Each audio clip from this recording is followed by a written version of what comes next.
Crown Corporation based here in Halifax, and we're responsible for redeveloping and revitalizing waterfront lands in the province, important waterfront lands or strategic lands, strategic for their capacity to drive our economy and generally for their importance to our community. So if you're not from Nova Scotia but you spent any amount of time here, it's not hard to see that we have an awful lot of waterfront. We have more than 7,500 kilometers of coastline in Nova Scotia, the world's second largest natural ice-free harbor. We're trading with 150 countries by sea. Our seafood industry is worth over $1 billion. We're the largest seafood exporter in Canada. We have the highest natural tides in the world in the Bay of Fundy. 20% of our R&D is focused in ocean technology. We're home to more than 450 ocean-related PhDs. I'm told that's the highest concentration in the world. I don't know where that source actually comes from.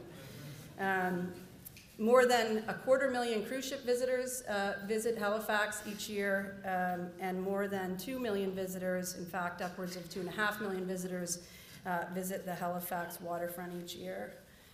So we like to say our place by the ocean gives the world a reason to know us, to do business with us, and to visit us. And because of the importance of the waterfront to our economy and our community, it's really important that what we do at the water's edge reflects this greatness. It's a very important natural advantage that we have in being at the water's edge. And so I'm really struck by some of the themes that are rising up from the conversations and presentations this morning. You know, among them, and probably most compelling, I think, is this notion of people-centered development. And so I think Jen Keesmaat used some strong and compelling language around the language she uses with her team about their role. I'm delighted that a number of the Waterfront team are here today, the Waterfront development team, and I think they would certainly call themselves city builders. I believe they do live that agenda every day. Our board members likewise, and there are a number in the crowd, or there have been a number in the crowd over the day, including Dale Godso, our chair, Sarah Young, Dave Chisholm, and I'm probably missing some. There are also many of you in the room who have been directly involved in our work, either as past employees of Waterfront Development, and I know Jacob Ritchie is or was here. He was tweeting about the art of sandwich eating about an hour ago because he was hungry. Don't know if he made it back or not.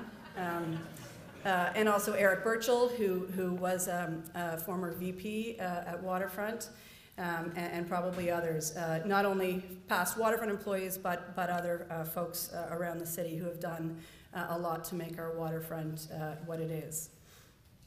And so I guess the other piece to that is it's a conversation that's ongoing. So we are not here to answer the questions today. We're here to ask the questions, to pose some of our challenges, and draw inspiration from our community, but also from around the world. I remember that I've been on the board of the Downtown Halifax Business Commission for a number of years, and 5 years ago, our biggest challenge was, how do we get something going in the downtown? And so fast forward 5 years, and there's a pylon club that is the thrust of our marketing campaigns around navigating the very real and practical challenges, hi Jacob, associated with construction. And so we don't have the luxury of stopping. We are sort of putting the car together while it's racing down the highway. The conversation has to be continuous and ongoing. There's a quote, I don't know who to attribute it to. As soon as you say you're done, we're finished. So we really hope that this dialogue today is indeed the beginning. And so let's jump in. And so to have that dialogue, I'm delighted to welcome all of these presenters, and in particular on Waterfronts today, we're going to hear from Tyke Tykesson and Hans Ibelings, and also Jen Keesmaat will join a panel at the end of the session.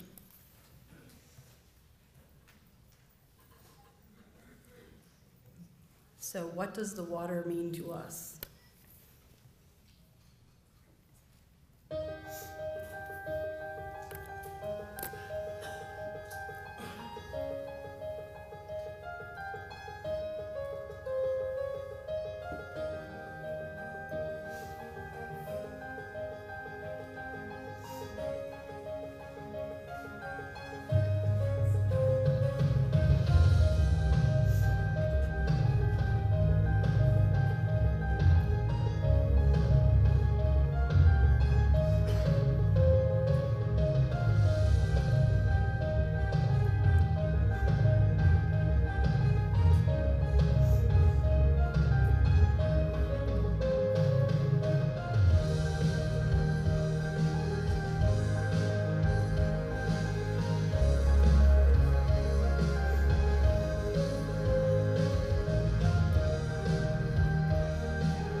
Right. So when we build on the waterfront, we want to ensure we get it right. And that's a big responsibility because of their importance for our economy, for our history and culture, for the health and happiness of our community. And waterfront development somewhat uniquely operates sort of at the intersection of public and private sector. Our board of directors, most of our development partners, small businesses, event organizers who operate on the waterfronts are generally private sector, but our mandate is public. Our shareholder is the province of Nova Scotia. And so people are central always to our development. So there are some universal sort of truths around waterfront development, things like sun is good and wind is bad, getting population on the peninsula as a way to build, revitalize, in the case of Halifax, the city, preserving marine-dependent uses, and I'll get to that in a second in terms of the economics of land use on the water's edge. And probably most importantly, we want to build a place that reflects our community. It's the waterfront that you see on the postcards. It's where a lot of our history lies. It's where people take out-of-town visitors. And we want to make sure that people, all people in our community, see themselves in it and are able to influence what it becomes. And again, it's not a sort of thing that is stopped. It's an evolving thing. So to have a place that is authentic, we need to engage our community, and that sounds straightforward, but it isn't. The challenge, more than the engineering complexity of building on the water's edge, which is substantial, more than public safety, sometimes challenging economics. It's very expensive to build on the water's edge. Keeping the place clean and green, particularly after a big event. The greatest challenge is how to connect with the broad community so that it isn't just those folks who are engaged in planning, who are planners, who tend to come to public engagement sessions. And we love having planners at public engagement sessions because sometimes if it weren't for them, no one would come at all. But that is not the broad community. So I'm really struck by some of the really interesting ideas around how to bring the engagement to the community rather than trying to always bring them to us. And so if we jump back a few decades, it is being a steward on behalf of the public that was the reason for Waterfronts being born. So we were established in 1976. Many of you are familiar with the Cogswell Interchange project. That project, the first time around, was part of something much different. And so there was a plan to build Harbour Drive along the waterfront, and because of the leadership of some citizens and eventually government, that plan was stopped, and the waterfront was saved. And fast forward, 50 years, and here we are today. And so Waterfront Development's mandate is to redevelop, as I said, and revitalize waterfront lands with strategic value for Nova Scotia. And our approach to development, as much as the development itself, is what I was asked to talk to you about today. So the notion of sustainable development often causes people to think about environmental sustainability, and that's critically important. There's lots of interesting things happening on the waterfront related to environmental sustainability. Things like seawater cooling with Cogswell, district energy. We're obviously thinking a lot about sea level rise and new developments. We consider the waterfront as a highly visited platform, as an important educational opportunity around environmental sustainability. We're a Blue Flag Marina, internationally recognized out of Copenhagen for environmentally sustainable practices in our marina operations. And so that's a sort of central theme in our development. And economics is obviously at the center of any project getting off of the ground. And we don't always just consider direct financial return when we're looking at the economic equation. And Cove is a good example of that, which I'll talk about in a second. And finally, social. And so this is, I think, back to the sort of one of the prevailing themes of today. So is the waterfront accessible? Could it be more accessible? Does it consider different forms of transportation and cycling? Does it create places where people can recreate, where people can enjoy culture in their community and events? It considers sort of what makes a place great for people, and so I think that has been a really important central theme.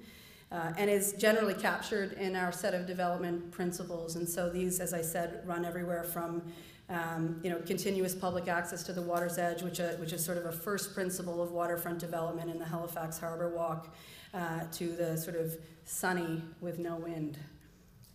And those things are also living. That's also a living document, by the way. And so our planning team and our team generally are often thinking about how they have to evolve to reflect the values of the community. So the Halifax Harbour Walk, depending on how you measure it, is somewhere between 2 and 3 kilometers of public space, which preserves and catalyzes public access to the water's edge for people. More than 2 million people visit it every year. There are more than 40 events on it every year. More than 40 small businesses call it home. You won't see corporate sponsorships there. Nor do you see evidence of many larger sort of multinational retail tenants, which for those of you who work in the sort of real estate leasing space is not usually held up as a good thing, purely from a covenant point of view. So I'm going to take you through a very quick sort of before and after, focusing again on the boardwalk rather than the buildings in behind it, some that have been actualized and others in progress.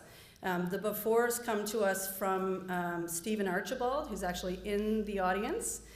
He's a noticer of things and runs a blog called Noticed in Nova Scotia, and has shared with us photos taken from 1980, so not that long ago in our history. And I think the transformation is fairly compelling. So TJ McGuire took the after shots. He's also in the audience. I think it was at 6 o'clock in the morning for sun or something like that.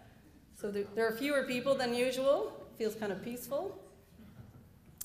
So 1980, what year? 2017, 2016? 1980. Bishop's Landing, a very successful award-winning mixed-use development. 1980.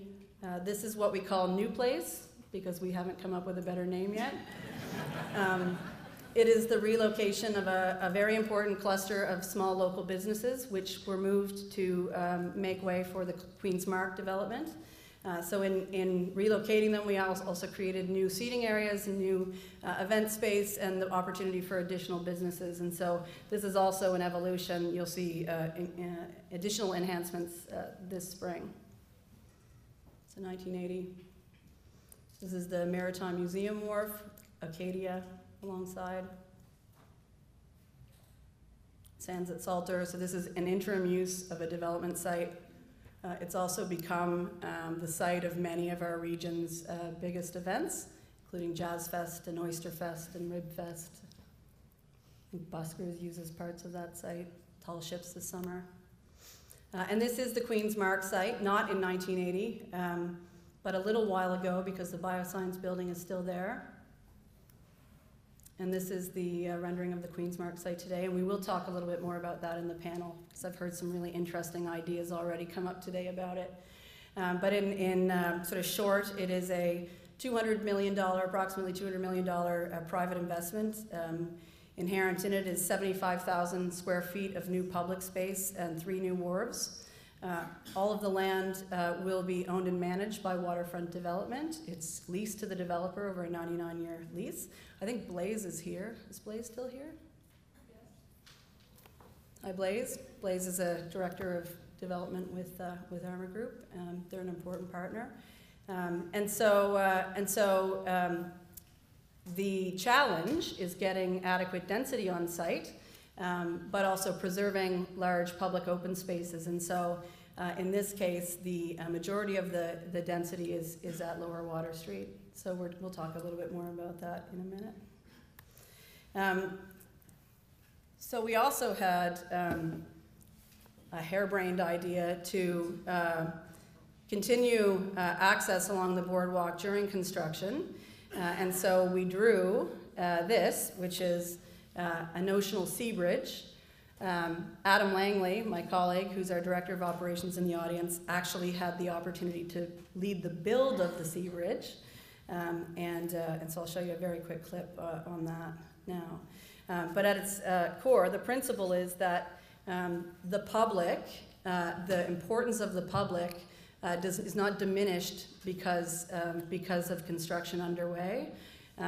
The impact on businesses is real, and if there's a way that we can assist in mitigating that impact, we want to try and do that. So this is 520 feet, more or less, 13 40-foot sections of floating dock at a cost of almost $900,000, which some people pointed out is extraordinary.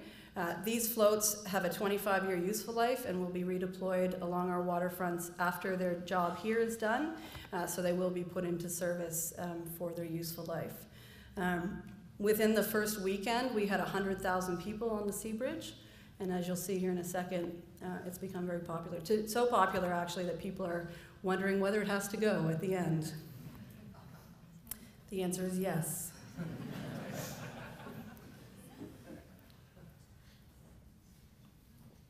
So that was courtesy of TJ McGuire as well, that little clip.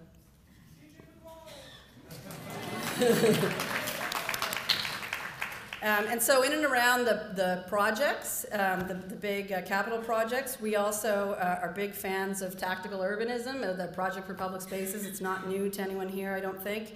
But what are the sort of lighter, quicker, cheaper things we can do to trial new things, to activate spaces that could be more active? And so we host a lot of events. This is Buskers. We hosted Tall Ships this year. We try hammocks and things, which are very difficult to get a spot in. We probably needed 60 rather than 6. We also we preserve spaces for recreation, for quiet contemplation. Those places also exist on the waterfront, and also for the musically inclined among us. So as I mentioned, it isn't always the case that the best use of waterfront lands is for public facilities or for mixed-use residential. So in the context of Halifax, with a strategy of densification, of course, residential uses could be appropriate, done properly, and again with attention paid to the people first. In the case of the water harbor lands writ large, though, sometimes other uses are more important from an economic development point of view. So the issue is that, and Ross Cantwell, I think, is here somewhere too. So he was involved in a study a few years ago, and this graphic actually comes from that study. I think Eric was involved in this project too. But so the issue is that residential demand is continuous, and marine industrial, not necessarily so. It tends to be related to a particular event, like discovery of oil, for example. And so that episodic demand, if you use all of the waterfront lands, if you build them all out with residential, however lovely, the water-dependent uses like shipbuilding, for example, or offshore oil and gas, which has some promise, those types of water-dependent uses can't exist without waterfront property. And so this is that's sort of the high-level thrust behind Cove. So this was a former Coast Guard property on the other side of the harbor, which we purchased a few years ago to be the new Center for Ocean Ventures and Entrepreneurship. This is a rendering of Cove. It's designed to take advantage of our research expertise and work and do a better job of getting that research commercialized. So this is a commercial center, the beginning of an innovation cluster in ocean technology. And I'll show you just a brief video on one of the constituents of that community. 2 years before the completion of my military contract, my wife and I had to make some decisions on the way we were going to live our lives for the next 20 or 30 years. I think the genesis for the decision to leave the Navy was the fact that we wanted to stay here in Nova Scotia and grow our family here. Once I made that decision, actually, it felt right, it felt good, and that's when the entrepreneurship started to creep in. Well, you're not in the shipping business unless you own a ship. You become obsessed with boats when you know you're going to buy one. The ship is a fairly expensive item to manage. Fuel, berthing fees, ship repairs. If it can go wrong, it will go wrong. Most companies won't take on those expenses. We really want to introduce some leeway or some flexibility. It's a big, wide open deck with some hydraulics on the back end that allow launch and recovery of equipment ocean tech and research companies would be able to take advantage of. And now we've created an opportunity for people to get to sea at a reasonable price. What I wanted to do is try and assemble the A-team. Most of us come from a naval background. We've seen a lot of issues, we've been a lot of places. 10,000 sea days. It's a lot of sea days. These are tube worms, and in here you plug in the lamp pods. To be at sea and witness their equipment going in the water, the launching and recovering of that, and just feeling what it's like to be out to sea for the first time. The students had a huge success. They were really excited to now have a ship that's essentially parked right beside them at the Center for Ocean Ventures and Entrepreneurship. To me, there feels like a buzz about the ocean tech industry, and it was Cove that initiated all that. We expect the ocean tech sector to expand significantly in the coming years, and we're preparing our fleet to expand with it.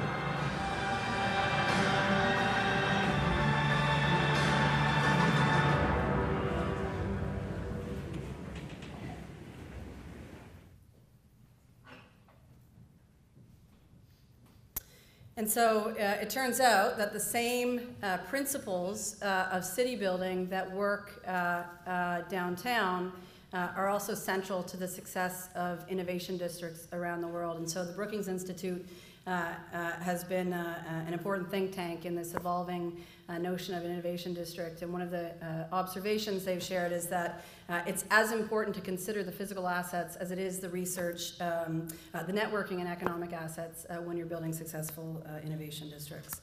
And if you saw in the Chronicle Herald a couple of weeks ago at a DAL and the partnership, Volta Labs and others, there is an articulation of an emerging innovation district that very much relies upon a vibrant downtown for its success. And so before I introduce our first speaker, I'm going to leave you with a bit of a capture of waterfront development.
So as we move forward with these very important questions and challenging questions about how best to develop our waterfronts, and we don't have all the answers, we absolutely look to our community and indeed outside of our community for advice and inspiration.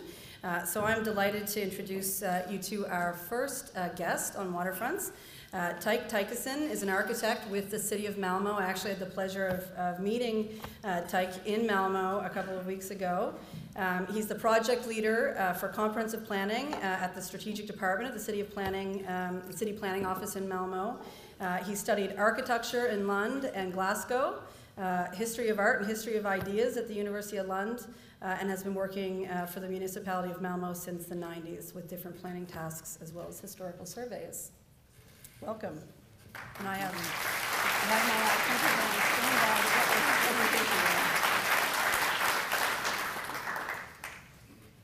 Thank you, Jennifer. Is that, no, is this only for the... That one. Go well away. Okay, so now you hear me? Yeah. So first of all, I want to say I'm very happy to be here. The more presentations that are going on, I realize how much we have to learn from each other. I would also like to say English is not a language I use on a daily basis. So when I suddenly stop and search for a word, you will have to bear with me. I will also start with a question that Danny asked. How many of you have been to Malmö? A little bit more than Stockholm, that's great. So anyway, depending on when you were there, you will have a different image, especially on the waterfront. So I will talk about the waterfront of Malmö from the perspective of the change that the city has gone through during the last decades. The city has completely transformed itself, you can say, from the industrial city in decline to what we are today, which is, you can say, maybe a role model of sustainable city development, at least in Sweden. Well, as you can see, I'm an architect, choice of colors. And I've been working for the municipality for roughly 20 years. And 20 years ago, I was an assistant planner for this development of the Western Harbour. In the front there, you see the site for the housing exhibition that took place in 2001, and I will come back to that. And a lot of this development at the seafront actually is about the Western Harbour, and I will focus on that. A little bit of history first, of course, and a little bit of facts. This is the Western Harbour from another angle. If you haven't been to Malmö, you would not know maybe, but it's in the middle of Europe. We are very near to Copenhagen, that we've heard of before, and even though I'm Swedish, I very much consider Copenhagen my capital because it's only 20 minutes across the Sound.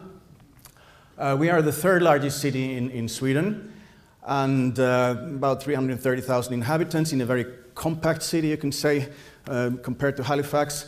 As you can see, we're a young city and we have a very complex demography, and that is, of course, our big potential. And as you can also see, we have similarities with Halifax in that sense. We have other similarities with Halifax, considering shipbuilding, for example, and the ups and downs of an industrial city. However, we have only 45 kilometers, 27 miles of coastline, which is a little bit less. We only had 2 cruise ships last year, or this summer, which we really hope we can increase.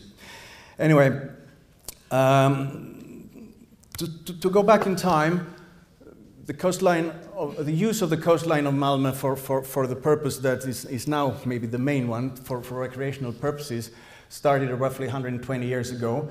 It says the beach, but it wasn't the beach at first. The first thing that happened was that a sort of cold bath house was built, and it was the first time. It's roughly 120 years ago when the people of the city actually started using the coastline for recreational purposes. Malmö started to grow as a fishing village a long way back, so it has been, of course, an important part, but not for these purposes. And a couple of decades later came the beach, and it's artificial. It's only less than a mile, kilometer, 2.5 kilometer from the city center. And it developed during a couple of decades and became really, as you can see on the pictures, immensely popular by the inhabitants. And you can say that the beach, we call it Riban. It's part of the soul of the city, really. And the cold bathhouse is still there. It's still a little bit old-fashioned because there's one part for men and one part for women. I think Courage has been there, yeah.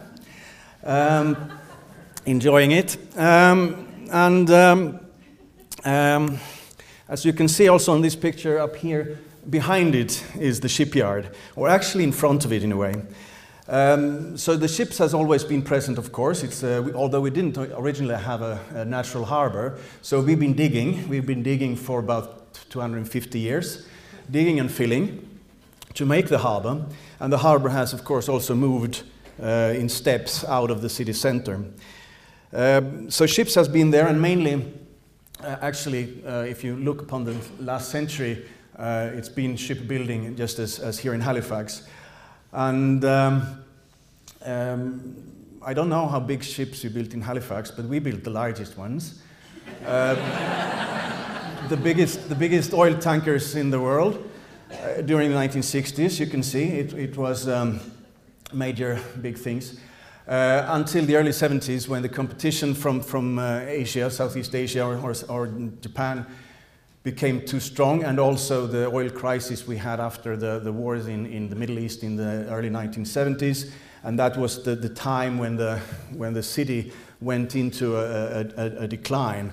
And then some of you have heard this story, how we went from there to what we are. The shipyard, of course, also blocked the city center from the sea completely. You can say, okay, we had the beach, but that was just a little bit further off. So the city center didn't actually have a good access to the sea. There was a canal that I would come back to a little bit.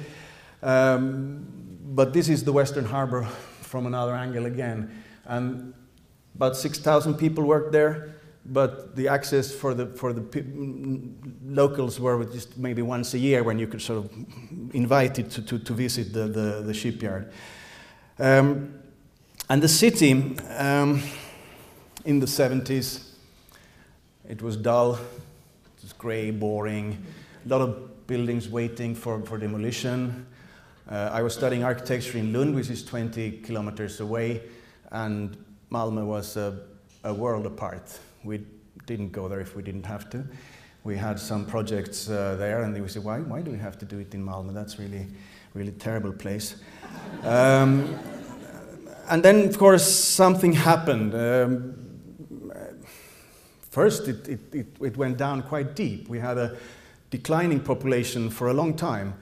And in the early 1990s, the city lost 25,000 jobs in a period of 5 years. In a city with 250,000 inhabitants, you can realize the impact. But something happened.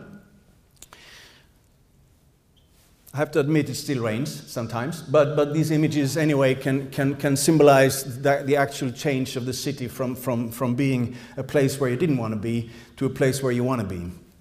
And again, the development of the seafront was very important in this process. And when we were at the deepest, the officials and the politicians of the city started a visionary work. What is Malmö going to be in 2015? And a big part of the ideas, or that made the new goal was to take advantage of the seafront and introduce housing. We needed to attract back the wealthy taxpayers that had moved out of the city to the surrounding municipalities. We needed to do that through attractive housing near the sea. And another idea was to have a housing exhibition. And you can say that this housing exhibition that took place in 2001, it was setting the tone of this whole development. You can see it's the king there up in the black suit and the queen, and then the major planner, Claes Tam. And the theme of the exhibition was the I saw just 5 minutes, so I lost the thread here. The theme of the exhibition was a sustainable, more time, thank you, was the sustainable city of the future. I will come back to, if you stay for the next session, I will talk a little bit more about the housing exhibition also in terms of the architecture. This was the Western Harbour in 1999. Before you can see that the construction has started. There was still a factory. It was a short-lived car factory in the old workshops of the shipyard. You can see the big crane that was taken down a couple of years later and shipped to South Korea. And then the housing exhibition was built. This is a couple of years later, and another couple of years later. And as you can see, we got something that the city didn't have before, an urban seafront. And also what you can see is that there are these buildings that are really near to the seafront, all of it is housing. And then there is the park that is also in front of the buildings, and this is actually a result of different opinions. Some people wanted the park to go all the way, others wanted the buildings to go all the way out. And this was actually a very, very good example of giving a little bit of both, because both spaces became very, very popular. And so what happened? I think to the surprise of everyone, you know, architects, we always do our renderings with a lot of happy people drinking and having fun and so on. And at least in our country, that never happens like that. Here it was the contrary. It was a complete invasion of people from all over the city that suddenly got an alternative to the beach. And I have to admit also that we are not the best in public consultation in Sweden. But here, there was another kind of consultation, because when we did the planning, everybody said you can't swim in these waters because it's too much current. Of course, the people didn't care about that so much, so they started swim. If it would have been in the 60s, the municipality, of course, would have put up a fence saying it's forbidden to swim. Now, this was another kind of consultation, so we actually facilitated, okay, if the people want to swim, they can swim. If they want to jump from that thing up there, which was not the purpose, we have to make ability for them to climb up again.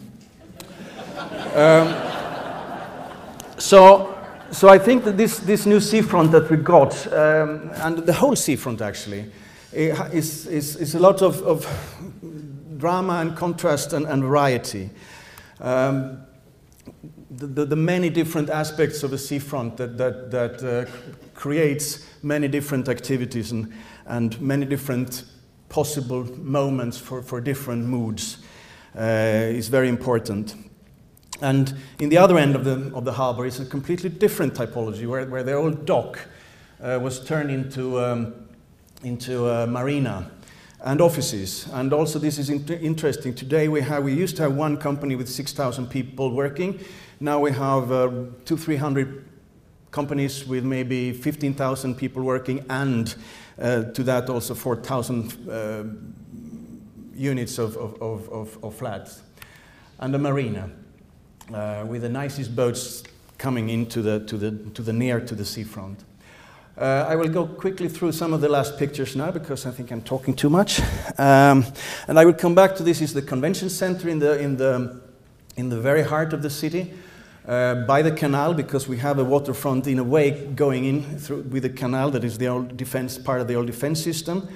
As I said, we'll come back to that building in the next session, and the meeting with the sea is an ongoing process, you can say. This picture with the cars I took just the other day. So you see, we have still a lot to work with, and these are some renderings showing what is going to come up in this part of the harbour.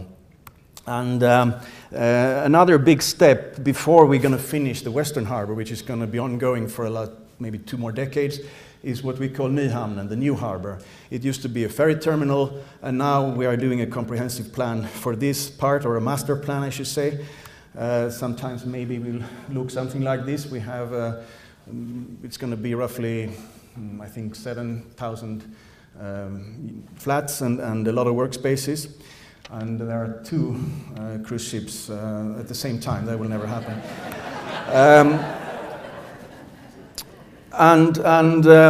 This is really a big opportunity that where we can create an even more urban seafront than we have in the Western Harbour. And of course, we're looking over to Copenhagen for inspiration. I think you should do that as well. We can come back to that. How they have made different kind of pools in their clean, very clean waters in their harbour. And maybe we're also looking a little bit to Amsterdam to see how you can work with canals. And we also do some landfill. We think that some of our waters are a little bit too big, so we see that landfill continuously will give us opportunities. And then we have challenges, of course. We had a big storm a couple of years ago, which was an eye-opener for many, that the rising sea levels, that will be a big threat. And some were already prepared for it. This restaurant, for example, was built so that the water could go up. It was not completely successful, and I don't think this is a sustainable solution for everyone. But we are working now and looking in how can we protect the city center from the rising sea levels. We have all different conditions, but I'm sure you have also projects going on to that. So finally, what has been the success factors of this transformation of the seafront in Malmö? A great vision, important of course. A few strategic choices, for example, moving the harbour, adding housing nearest to the water, but not only housing, of course. We also have a lot of offices. We have the Malmö University, also with a building absolutely near to the sea. To strengthen the recreational qualities and to create high-quality public spaces has been very important.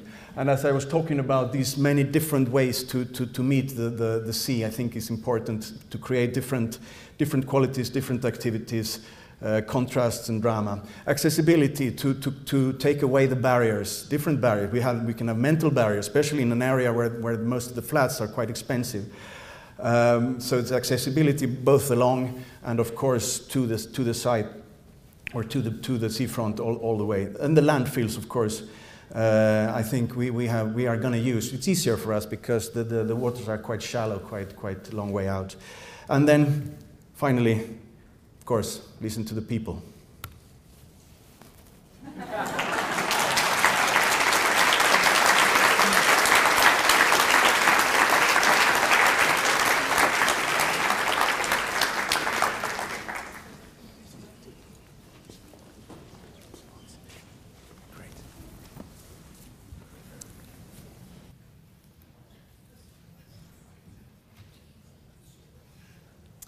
Thank you very much, Tyke. Great presentation. So now I'm pleased to introduce Hans Ibelings.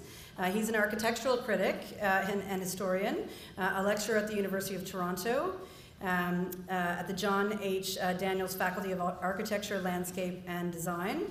Since 2012, he's also the editor and publisher of the Architectural Observer, and prior to that, he was the editor and publisher of A10, a New European Architecture, an Amsterdam-based magazine he founded in 2004. Hans.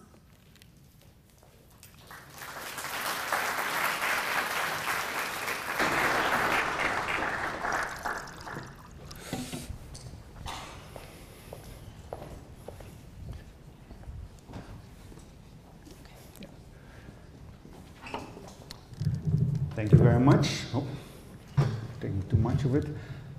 It's a great pleasure to be here and to speak at this occasion about my former hometown of Amsterdam. I now live in Montreal, but before I was in Amsterdam.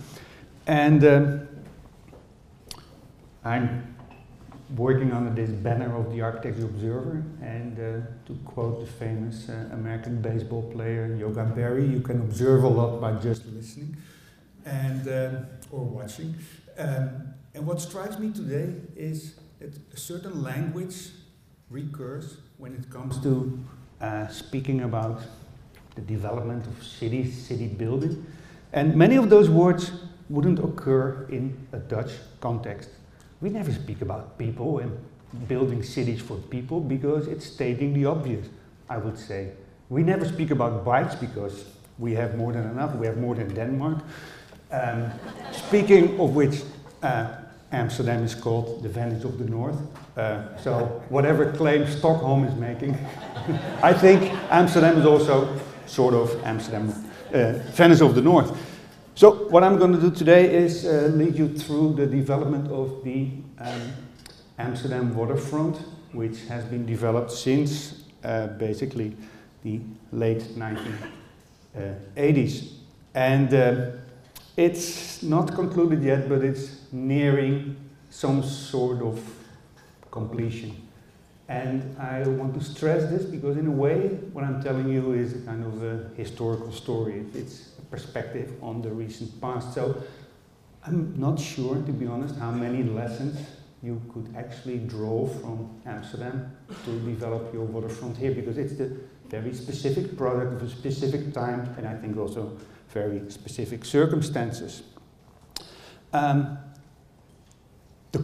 center of the area, which has been developed, is marked by those little red dots.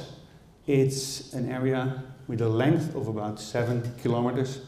And to keep it simple, I'm speaking about 4 of those parts: the Houthavens, Westerdok, Oosterdok, and the Eastern Harbor area, where I used to live for more than a decade, so I have this personal experience of waterfront living as well.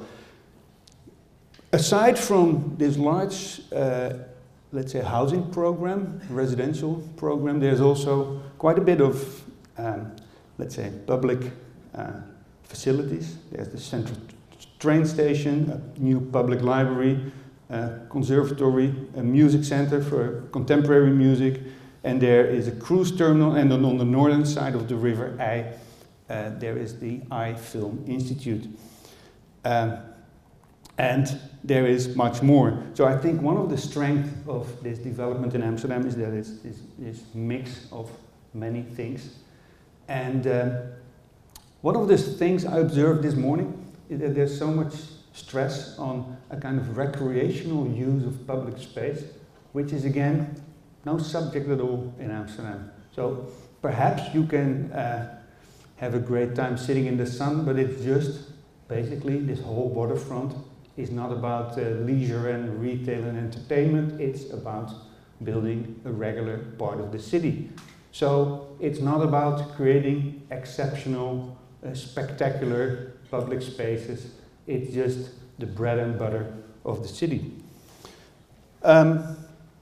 It took quite a long time to develop this area, and this is partly because urban planning in Amsterdam has always been a kind of trial and error process, never expecting that a plan would immediately succeed or achieve something.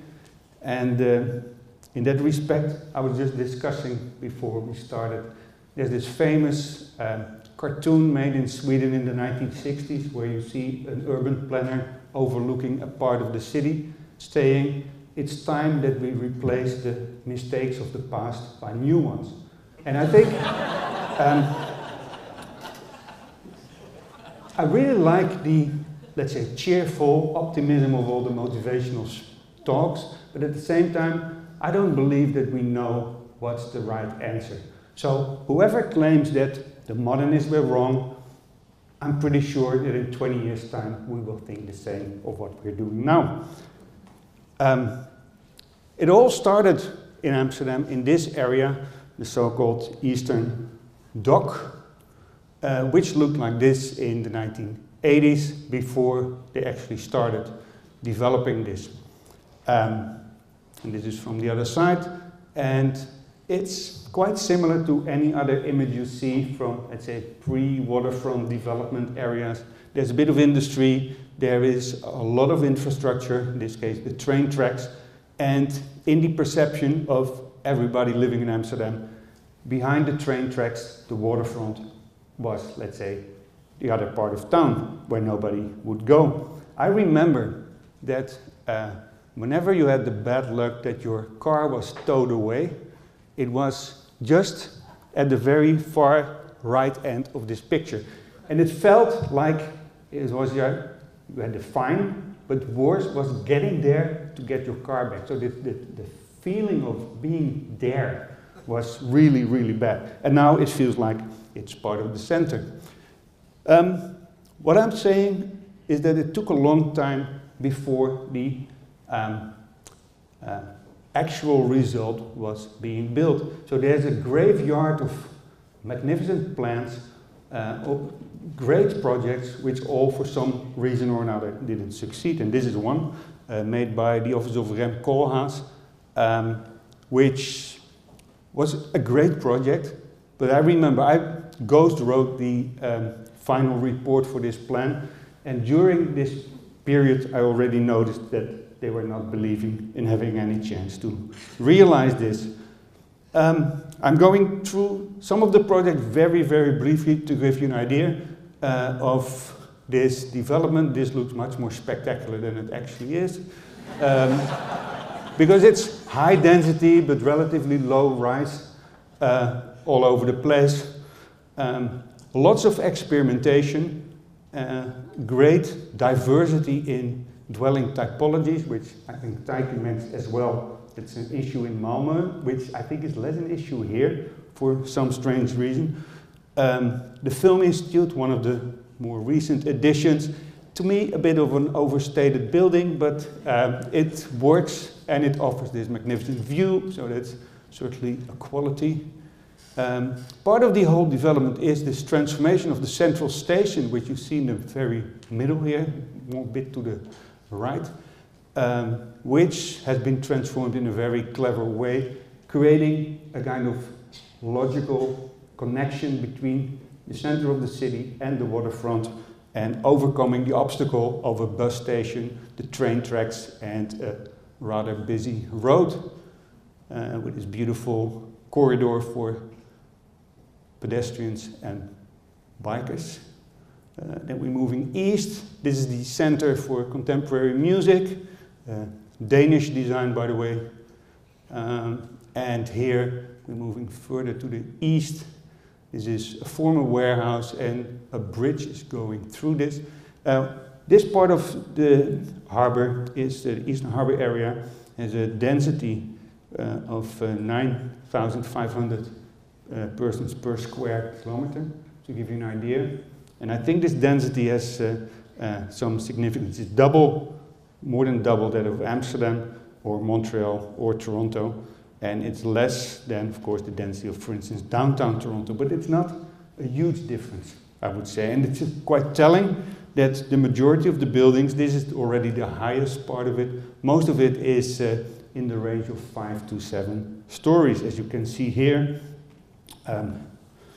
In other cultures, there would be a kind of long story about heritage and everything, but here it's just built on top of existing warehouses. I was actually living in this part, which has this kind of intentional diversity when it comes to the outward appearance, while the interiors, or let's say the structural system is more or less the same. More to the east. So just to give an idea of this diversity and density in this area. I'm not going to speak about that too much. What I want to do in conclusion is to say what I think are the 5, let's say, peculiar points about this development in Amsterdam, which makes it perhaps difficult to see this as a model. First of all, there's the land ownership. The city of Amsterdam owns 80% of all the land of the city. So basically, it's the city that can say whatever is allowed and what's not. So they use this. This is a description from the ground lease PDF of a few years ago, that they believe that the advantages that the whole community benefits from the increase of value of the land, the city retains influence, and it's a method of combating socially undesirable developments. So basically it shows it's in the common good. Not everybody believes it, but this is at least how the city presents it. Second one, which I think is extremely important, there's a tradition. Here we see in urban planning, here we see the great modernist urban planner Cornelis van Eesteren, who was one of the founders of the style movement, so extremely important person, but of course the history, this is his plan from the 1930s for the extension of Amsterdam. But it goes back much further with our famous canals, designed already in the 17th century. So there's a long tradition of urban planning, which I think is crucial. Then, what I already mentioned, there is this belief that trial and error is okay. A city is never finished, it's never complete. So it's always this kind of process of trying to find a slightly better solution. And here we see one plan on the left, which is from the 90s, and one plan on the right from today, which is highly controversial, but might be built in some sort of form. Part of it is also what Jennifer mentioned, this kind of informal use, so it's a kind of tactical urbanism. As you can see here, an example of kind of almost provisional, temporary uses of existing buildings, or the intentional temporariness of this student housing, which was just filling up an empty space for about 5 years. Same design office made the school also as a temporary building in the same neighborhood. Then, fourth one, there is a strong political consensus. There's this belief that it's in the interest of everybody in the city. And there are consultations, which is another subject which came back all the time, but not as much as I think would happen today. But there is this consensus and this keen eye for the interest of the general citizens. And then finally, and that's perhaps the most unique one, there is this very intriguing continuity. You were working for 20 years for the city of Malmö, so that's part of the same idea as well. And I think that's extremely important, particularly in Amsterdam, that these four rather unassuming persons have been in charge of urban planning of this waterfront for about 30 to 40 years. And they don't look very serious, but they are extremely committed to this public cause. And I think, thanks to them, the city has achieved quite a lot on its waterfront. Thank you very much.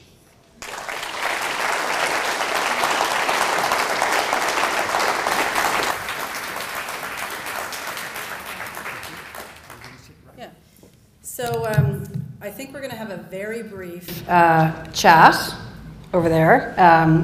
We want to give an opportunity for our presenters to give a brief commentary on our own waterfront. So we're opening that up. And I think Jen is maybe going to join us as well. Hi. Welcome back, Jen.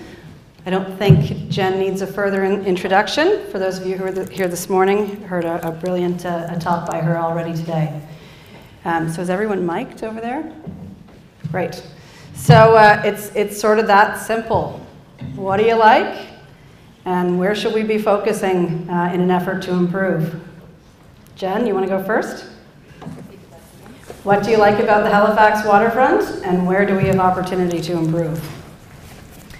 I think one of the things that's always been really inspiring about the Halifax waterfront is that it kind of has this very grassroots feel. Even the implementation of what you're very uniquely calling New Place it has this feeling like it just kind of came together and became this very interesting organic space. Not on? I have this one on too. So. The risk, of course, is that as you continue to grow and add population density into the peninsula, the risk, of course, is that you will see public space crowded out with new development. And I think now is really the critical moment to ask an important question about how much open space is enough.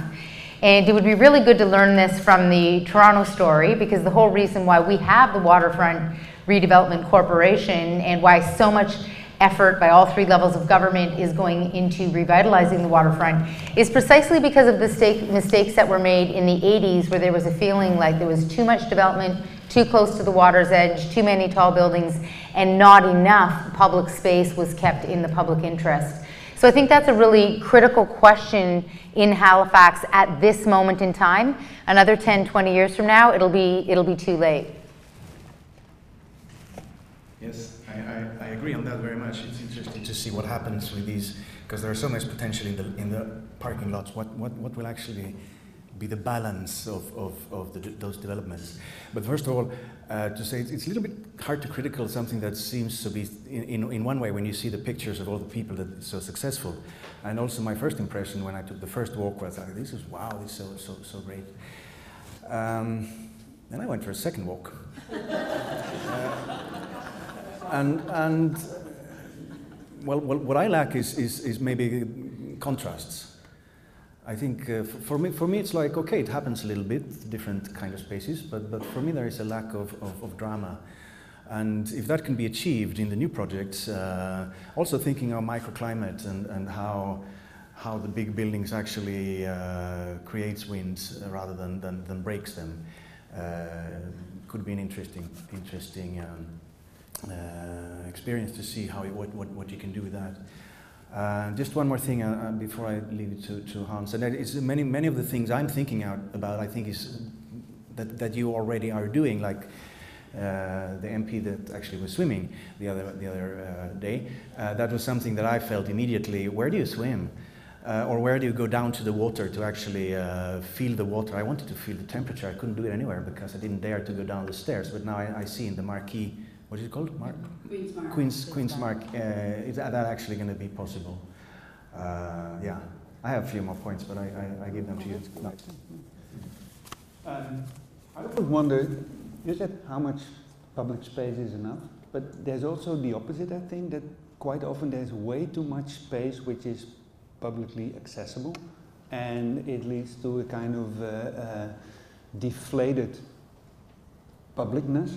So I think concentration is actually very crucial, and instead of looking for more public space, we should try to get less, I think, and have it more condensed somehow. The other thing is that when it comes to waterfronts, one of the things that I find attractive in the Amsterdam waterfront is its kind of normality, because I always become a slightly bit itchy when I see all those parties and events and festivals going on the waterfront, and everybody's happy all the time. I have nothing against happiness, of course, but it's just, it reminds me of the words of this famous Austrian writer, Karl Kraus, who once said, from the city where I live, I expect asphalt, warm water, street cleaning, and front door keys, and I can take care of the happiness myself. I'm not saying that you should immediately ban all those events, but I think it's a very, let's say, one-sided, maybe one-dimensional appreciation of public space if it's all about happy people on their bikes. Anything else anyone would like to add? Well, I kind of agree with the balance between the festivities and the everyday, and again, then I think maybe not less public space, but different kinds of public space. Also for the moments when you don't want to party, when you just want to sit and look at the sea and consider what you're gonna do with your life or something. So the part I'll agree with is the importance of having a diversity of types of spaces. So small spaces and larger spaces and programmable spaces. The waterfront is, in Halifax, a critical event space. It is the event space in the city, and it ought to continue to be that. It works very well as an event space. But it's not necessarily the right place to go sit and read a book. But it could be. It could have those spaces too. It could be a place to eat as well as a place to do the festivals and events. And I think it has that opportunity of becoming this very diverse kind of place. I couldn't disagree with you more about needing more space. And maybe that's because you have the luxury of the space. I think you need well-designed space. It's not just a matter of space for the sake of space. But I was standing at the new place yesterday and imagining imagining, and I come at a lot of these things as a mother who has children in the city and a kid who loves to throw a baseball and throw a frisbee. And you can imagine where the new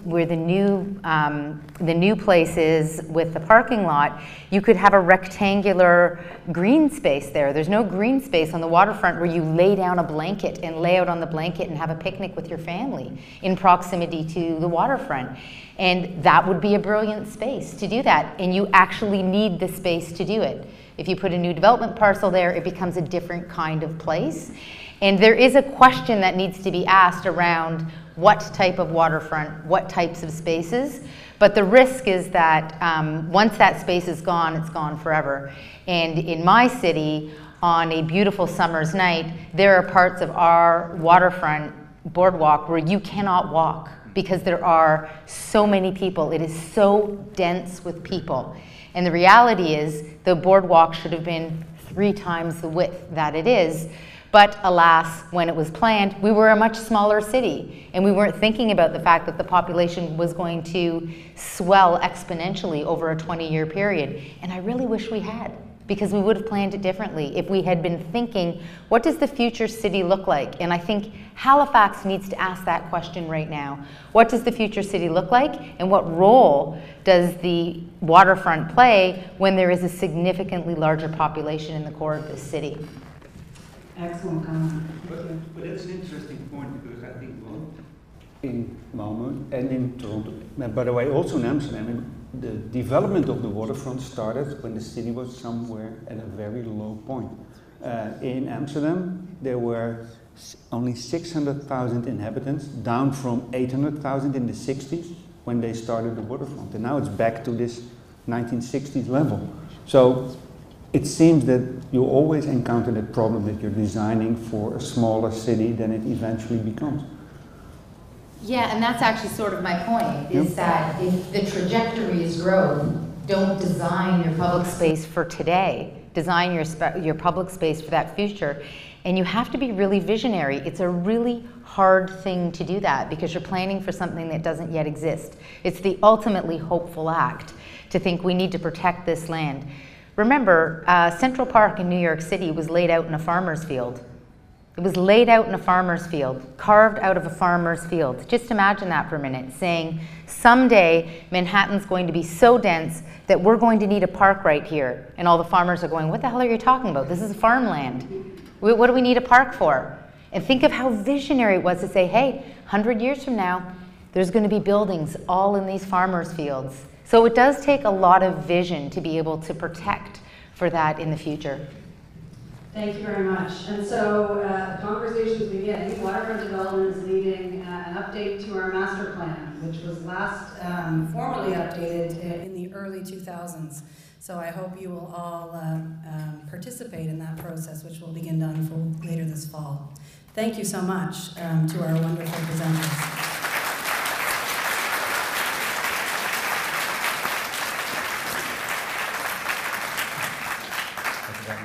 Thank you very much. We have a very exciting session coming up. I really hope you all stick around. And the very kind staff at the library agreed to give us an extra half hour, so we are not so rushed anymore. Thank you very much for that.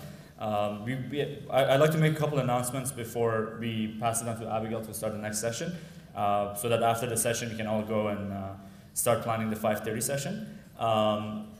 Just a couple notes. We're going to take 5 minutes break right after this to get set up. As you get out of this venue here, again, ask that question from yourself. What is the Halifax we want to be? We would love it if you can think about that question, write it, and bring it with you to the 5:30 session. We'd like to collect some of those ideas, stories, whatever it is, if it's a picture, bring it with you. We'd like to collect that and do something with it. We'll figure out what it's going to be after we actually sleep for a couple hours, maybe after this event. But yeah, bring that with you. The other thing I'd like to mention is we should really take a moment to, first of all, acknowledge the bravery that Jennifer Angel took here at opening up the waterfront for people to have a constructive criticism of the waterfront. We need more of that. Thank you for that, Jennifer. And I'd like to point out a couple of people that were instrumental in, we had the amazing sponsors, but I'd like to point out Tara, if you can stand up for a second. Paul McKinnon with downtown, TJ McGuire, and Jennifer Angel.